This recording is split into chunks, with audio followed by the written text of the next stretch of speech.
కడప జిల్లా వ్యాప్తంగా పేదల కోసం 2014లో టీడీపీ ప్రభుత్వం 5,000కు పైగా టిట్కో గృహ నిర్మాణాలు చేపట్టింది. ప్రతి లబ్ధిదారుడు వద్ద నుండి డీడీల రూపంలో డబ్బులు కట్టించుకున్న ఇంటి నిర్మాణాలు పూర్తయినప్పటికీ రహదారులతో పాటు డ్రైనేజీ వ్యవస్థ ఏర్పాటు చేయడంలో అలసత్వంలో గృహాలను లబ్ధిదారులకు అందించలేకపోయారు. 2019లో అధికారం చేపట్టిన వైఎస్ఆర్సీపీ ప్రభుత్వం ఆ ఇండ్లను పట్టించుకోకపోవడంతో ఇప్పుడు ఆ గృహాలు శిథిలావస్థకు చేరి అసాంఘిక కార్యకలాపాలకు నిలయంగా మారాయని వామపక్ష నాయకులు ఆరోపిస్తున్నారు. ఇక ఇదే అంశానికి సంబంధించి కడప జిల్లా నుండి మా ప్రతినిధి యూసఫ్ మరింత సమాచారం అందిస్తారు. కడప జిల్లా వ్యాప్తంగా పేద ప్రజలను నివసించేందుకు రాష్ట్ర ప్రభుత్వం 2014 సంవత్సరంలో టిట్కో ఇండ్ల గృహ నిర్మాణాలు చేపట్టింది. దాదాపు అన్ని పూర్తయిన సందర్భంలో ప్రభుత్వం మారడంతో అప్పుడు ఉన్నటువంటి ప్రజల వద్ద నుండి డీడీలు కూడా కట్టించుకున్నారు. అవి ఇప్పుడు ప్రస్తుతం అయితే శిథిలావస్థకు చేరాయి. పూర్తిగా ఈ ప్రజాధనం దుర్వినియోగం అవుతుందని చెప్పేసి పలువురు ఆరోపణ గుప్పిస్తున్నటువంటి నేపథ్యం. ఇదే అంశానికి సంబంధించి కడప జిల్లాలో కొంతమంది వామపక్ష నాయకులు ఉన్నారు. వారిని అడిగి తెలుసుకునేందుకు ప్రయత్నం చేద్దాం.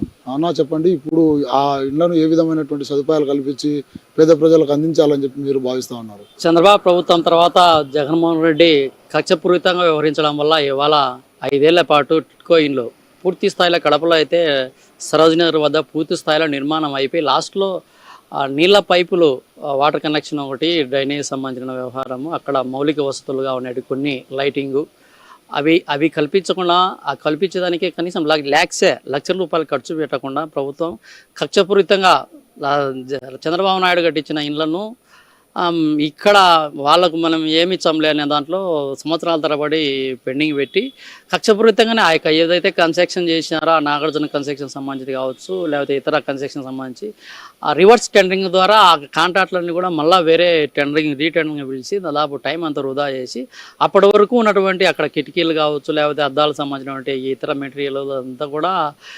పగిలిపోయి అక్కడ బికారిగా ఆ దొంగలకు లేకపోతే ఇతర అసాంఘిక కార్యక్రమాలకు అడ్డాగా మారిన నేపథ్యంలో కమ్యూనిస్ట్ పార్టీగా సిపిఐగా వాటికి సంబంధించినటువంటి టిట్కో ఇళ్ళ లబ్ధిదారులు ఏదైతే అది కూడా 3 రకాల ఇండ్లు కట్టారు. కొంతమందికి ఫ్రీగా 500 రూపాయలు డబ్బులు కట్టించి ఫ్రీగా 3/4 సెంటుల్లో నిర్మాణం సంబంధించి, అదేవిధంగా కొంతమందికి సింగిల్ బెడ్రూమ్ సంబంధించి కొంత అమౌంట్ చెల్లించేది, ఇంకా కొంతమందికి డబుల్ బెడ్రూమ్ సంబంధించిన దాంట్లో అట్లా 3 కేటగిరీలుగా వాళ్ళ చంద్రబాబు నాయుడు కేంద్ర ప్రభుత్వ సహకారంతో అక్కడ టిట్కో ఇళ్ళ సంబంధించి నిర్మాణం చెప్పినారు.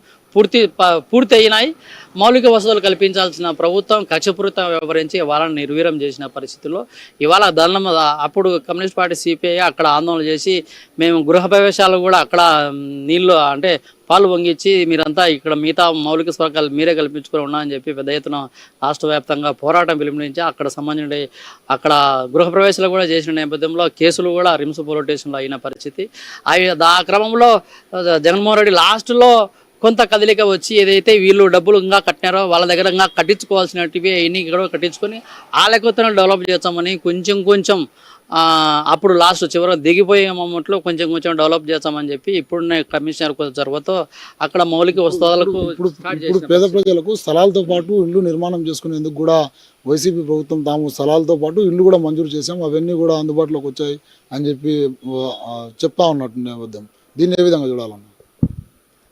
ఇవాళ అప్పుడు చంద్రబాబు నాయుడు కట్టినట్టు సంబంధంలో ఇక్కడ ఇంకా ఈ జగన్ ప్రభుత్వంలో ఏమంటే అక్కడ టిట్కో ఇళ్ళు చాలామంది తీసుకునే వాళ్ళు కూడా ఎన్నికిచ్చి మాకు వద్దు అని చెప్పి జగనన్న కాలనీలో స్థలాలు కూడా తీసుకునే పరిస్థితి. ఇప్పుడు ఆ జగనన్న కాలనీలో స్థలాలు ఊరికి సుదూరంగా ఉన్నటువంటి జగనన్న కాలనీలో ఆ స్థలాలు కూడా ఇప్పుడు అయితే ఈ ప్రభుత్వంలో కావచ్చు దానికి ఇంకా మౌలిక వసతులు అక్కడ లేవు, ఇక్కడ లేవు, ఎక్కడ లేని పరిస్థితుల్లో వాళ్ళకు న్యాయం చేయాల్సిన అవసరం ఉంది. చంద్రబాబు నాయుడు గతంలో ఏదైతే నిర్మించుకున్నారో ఏదైతే ఆయన స్టార్ట్ చేసినారో ఇప్పుడు 5 సంతకాలతో పాటు వెంటనే దీని మీద దృష్టి పెట్టి ఆయన వెంటనే నిధులు కేటాయించి అవన్నీ మౌలిక వసతులను కల్పించి లబ్ధిదారులకు వెంటనే ఇవ్వాల్సిన అవసరం ఉంది. గతంలో ఏదైతే నెరవేర్చినారో ఉచితంగా ఉన్నవి వాటికి సంబంధించిన డబ్బులు లోన్లు అంటే డిపాజిట్ చేసినట్టు అవన్నీ కూడా లెక్క చేసుకొని ఇవాళ వాళ్ళకి అప్పచెప్పాలా. అదేవిధంగా నువ్వు జగనన్న కాలనీలు అంటే జగనన్న కాలనీల సంబంధం ఆ పేరు అట్నే ఉండించుకుంటారా, అది మార్చుకుంటారా, ఇంకో సంబంధం అంతా ఏదైనప్పటికీ అక్కడ నిర్మాణం సంబంధించినట్టు నిర్మించుకునే వాళ్ళందరూ కూడా అక్కడ మౌలిక వసతులు కల్పించి ఇప్పుడున్నటువంటి పరిస్థితులకు లొంగన మెటీరియల్ ఎన్ని పెరిగినాయి నేపథ్యంలో దాదాపు అప్పుడు సంబంధించిన 5 లక్షల నుంచి 6 లక్షల రూపాయలు సంబంధించి ఇంటి నిర్మాణానికి అవసరమే డబ్బులు కూడా ఇవ్వాల్సిందిగా మేము సిపిఐగా కోరుతున్నాం. పూర్తిగా అన్న, ఇప్పుడు కేంద్ర ప్రభుత్వం అయితే 3 కోట్ల ఇంటి నిర్మాణాలే ధ్యేయంగా ముందుకు పోతామని చెప్పేసి ప్రధానమంత్రి వ్యాఖ్యానించినటువంటి సందర్భం, దీన్ని మనం ఏ విధంగా చూడొచ్చు అంటారు? రాష్ట్రంలో అధికారంలో ఉన్నటువంటి నారా చంద్రబాబు నాయుడు గారు ఎన్డీఏ ప్రభుత్వంలో అంతర్భాగంగా ఉన్నారు కాబట్టి కేంద్ర ప్రభుత్వం 3 కోట్ల ఇళ్ల స్థలాలు ఇల్లు కట్టించిస్తామని చెప్పి ఎన్నికల ముందు హామీ ఇచ్చారు.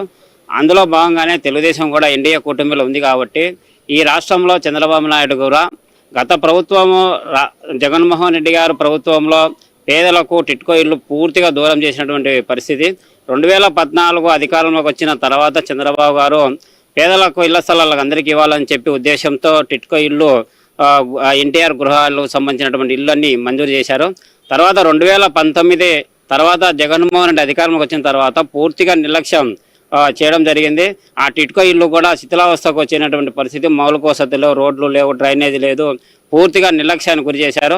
ఆ తర్వాత కొంత వామపక్షాలు ఉద్యమాలు పోరాటాల విధంగా కొంత కదిలికి వచ్చిన నేపథ్యంలో మళ్ళా ఎన్టీఆర్ ఇచ్చినటువంటి టిట్కో ఇళ్ళకు అన్నిటికి కూడా జగన్మోహన్ రెడ్డి తన ప్రభుత్వ రంగులు వేసుకొని మేమే ఇల్లు ఇస్తామని చెప్పి రంగులు కూడా వేసుకోవడం జరిగింది. అయినా కూడా పేదలకు ఇళ్ల స్థలాలు ఇచ్చినటువంటి పరిస్థితి లేదు. ఇప్పుడు మళ్ళా చంద్రబాబు ప్రభుత్వం అధికారంలోకి వచ్చింది, కేంద్రంలో ఎన్డీఏలో భాగస్వామ్యం అయింది. కేంద్ర ప్రభుత్వం 3 కోట్ల ఇళ్ల స్థలాలు ఇల్లు ఇస్తామని చెప్తా ఉంది. దాన్ని సాధించే దిశగా ఇవాళ చంద్రబాబు నాయుడు ప్రభుత్వం అడుగులు వేయాలని చెప్పి సామాన్య పేదలకు అందరికీ ఈరోజు చాలని బాడిగలలో వేలకు బాడిగల అద్దెలు కట్టుకోలేక చాలా ఇబ్బందులు పడతా ఉన్నారు. వాళ్ళకందరికీ ప్రభుత్వం దృష్టిలో పెట్టుకొని ఇళ్ల స్థలాలు ఇల్లు పక్కా గృహాలు కట్టించి ఇవ్వాలని చెప్పి మేము తెలియజేస్తా ఉన్నాం. ప్రభుత్వాలు మారడం అయితే ఆనవాయితీగా కొనసాగుతుంది, కానీ పేద ప్రజలకు ఇచ్చినటువంటి గృహ నిర్మాణం అన్నటువంటి కళను ఖచ్చితంగా రాష్ట్ర కేంద్ర ప్రభుత్వాలు కూడా అమలు చేయాలని చెప్పేసి స్థానికంగా ఉన్నటువంటి వామపక్ష నాయకులు భావిస్తున్నటువంటి పరిస్థితిగా చెప్పవచ్చు. కెమెరా పర్సన్ రంగాతో యూసుఫ్, అమ్మా న్యూస్, కడప.